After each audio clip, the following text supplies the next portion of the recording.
been here in this location since 1997. We rent all types of bikes, and with the Adventure Center this year, we are hoping to expand into a group leader aspect as well. So a customer can call up, they have a request for rentals for themselves and the family, and if they want to be taken out down the Legacy Trail or a local trail, we will be able to provide a ride leader to accommodate that. We're key into the bike packing because we're essentially at the start of the Tour Divide race. We've researched, that we've done our due diligence on the gear, the bags, the bikes, and so we are now, because of that, we are now offering a bike packing rental package where you can rent a bike and all the bags as a package deal to get that experience here in Canmore. It's just an awesome place to live. Like, the number one thing that people have always said, or I've told people about the community of Canmore, is that you ask somebody what they do and they'll tell you, I'm a climber, I'm a biker. They won't say I'm an accountant or I'm a doctor. They describe themselves as their passion.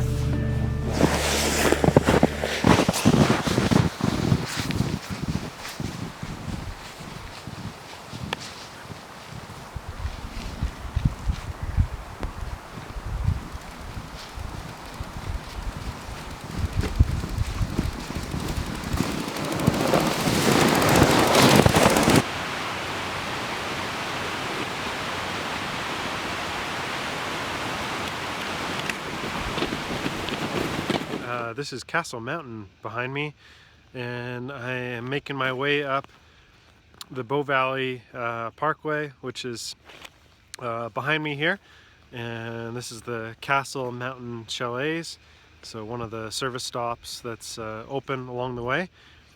And I take great pride in checking out all these service stops. So this morning, part of my breakfast was an apple fritter.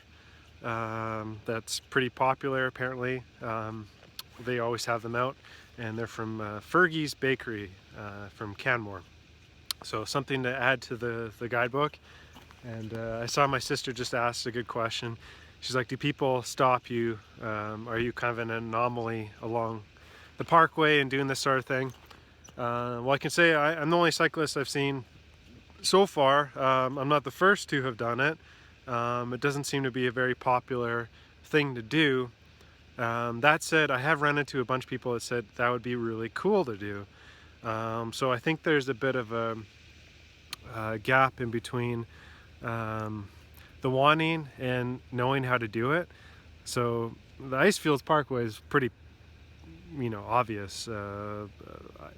Everyone knows the mileage cues, and you're on the highway for the most part, but there's a bit of a gap that I'm hoping to fill with, what are the hostels like, what's open, how to pack, what to pack, some things you might not have thought about. And I've been writing them down in a journal each night so I don't forget about them, just like my little note about the apple fritter from this place. All right, on to Lake Louise.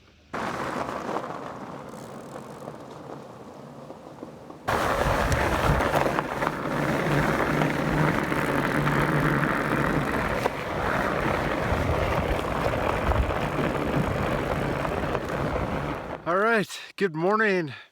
It is day 3 on officially on the Icefields Parkway now. Stayed over in Lake Louise after a short 30k day yesterday to finish off the Bow Valley Parkway, and I had to wait till the Icefield Parkway opened up. There had been some avalanches and it had been closed for a couple days. I'm about 40-ish kilometers in right now, headed towards Saskatchewan crossing, where I'll cook up some noodles and some coffee. And I am here at Bow Lake, which is the headwaters for the Bow River, which flow down through Calgary, as most of us know. And here's looking at the Icefield Parkway. It's pretty cleared actually. It's much more rideable than the last few sections. It's just the hills. I haven't really been on a bike for many months, and my legs are feeling it. But day 3, sunshine's come out. It was a chilly start at 5:30 this morning, but manageable. Anything in the -10 and up seems to be okay. -10 and colder is a little trickier to manage, but yeah, no, sun's coming out, and it's looking pretty nice here on the mountains. All right, back at her.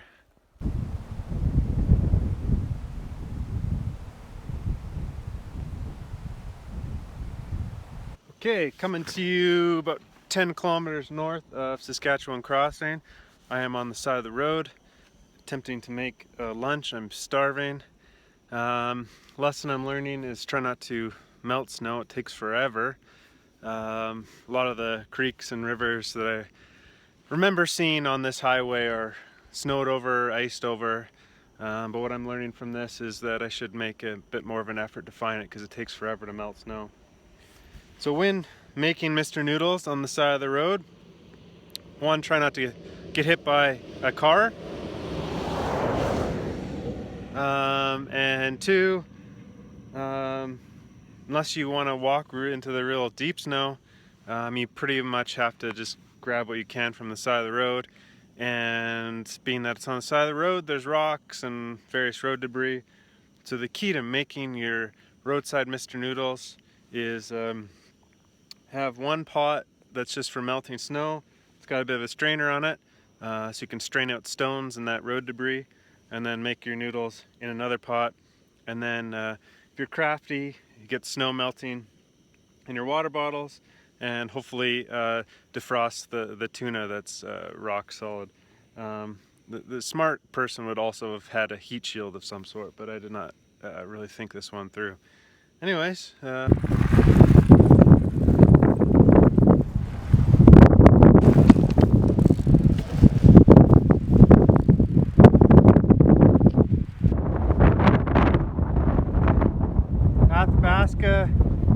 glacier behind me, snow drifts in front of me, blowing wind, and closed Columbia Parkway. I just left the Beauty Creek Hostel, which is just around the corner and sits right alongside Beauty Creek, which runs through this area here. It's a very rustic hostel. I got warnings from the hostel folk before I went that it's all kind of self-serve, and I'd need to have a winter sleeping bag, which I didn't. They're supposed to have propane heaters and some other things, but I couldn't get the heater to work. I could get the lights to work. So it was a night spent in my sleeping bag and my emergency bivvy. Both were soaked in the morning, but I did sleep. I do remember dreaming, so that's always a good thing. So behind me is up in the way there is Parker Ridge and the Columbia Icefield, and descended down from that windy spot later last night. And the thing with the rustic hostels is everything takes quite a bit longer. So, you know, an hour plus to get ready in the morning, an hour plus in the evening, because I had to boil water again to make noodles and my dinner and get my bottles ready for this morning. But it's nice to wake up in the morning. I just changed out my jacket to a lighter jacket. The fact that I can wear this right now and still be cycling on the parkway, and I haven't seen a car yet this morning. It's just around 9 o'clock. Got about 90 kilometers to Jasper. Here we go.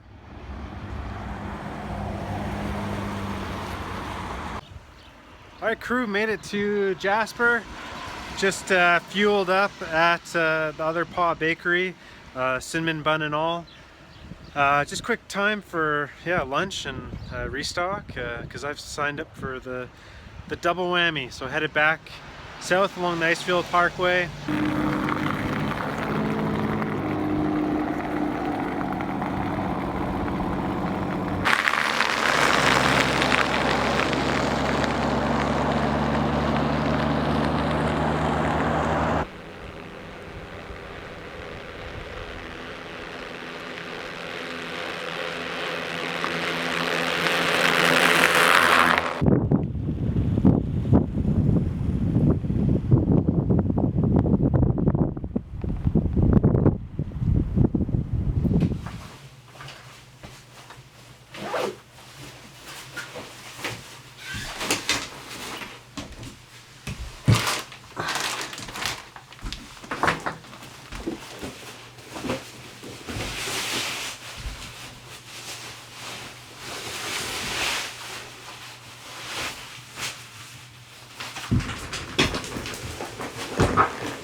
and I'm realizing as I'm shooting this video you probably can't see anything, but really this is kind of all I can see too.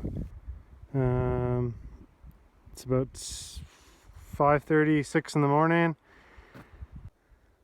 Alright, coming up on 7:40, and although it's nicer temperatures out right now, without even really realizing it, I am riding on sheer ice.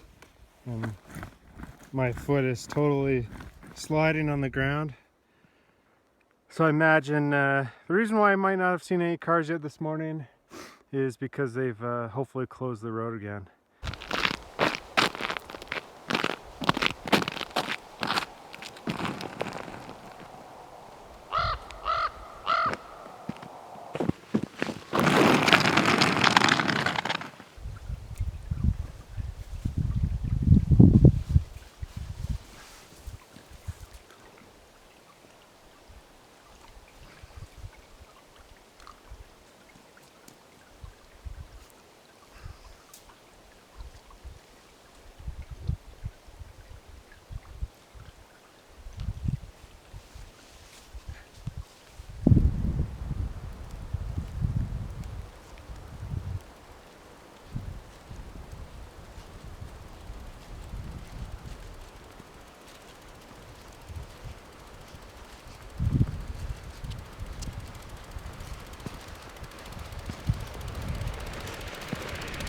I'm on a long hike up the mountain here. It's a pretty steep incline and it's tough to find traction, but something I didn't see on the way down originally is at Tingle Creek. There's kind of a cool falls here, and if I move, let's see here, there's some people climbing up there. That's pretty neat.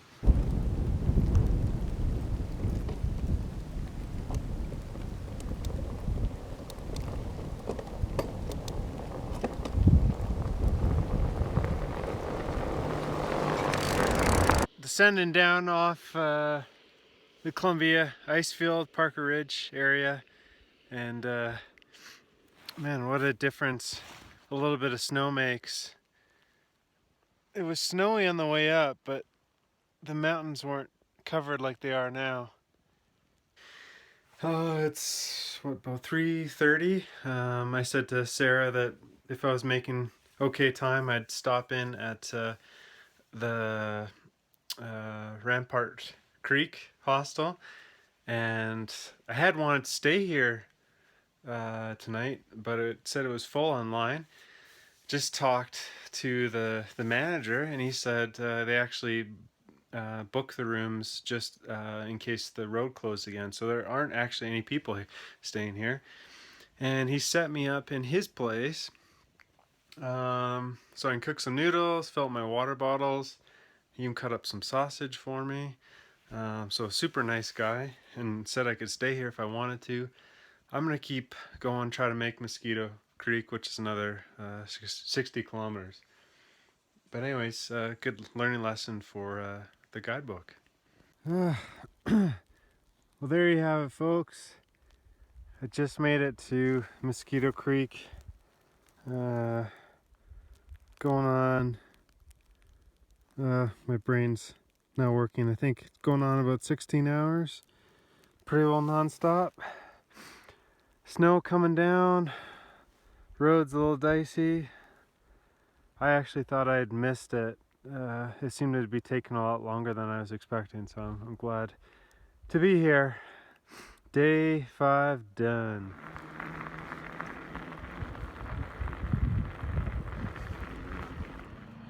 Just stopped to celebrate this moment. I just finished the Icefields Parkway, my down and back. I'm just about to head down into Lake Louise to grab a coffee and just kind of live in the moment a little bit. And then I've got another 60 kilometers or so to back to Banff along the Bow Valley Parkway. But home stretch, here we come.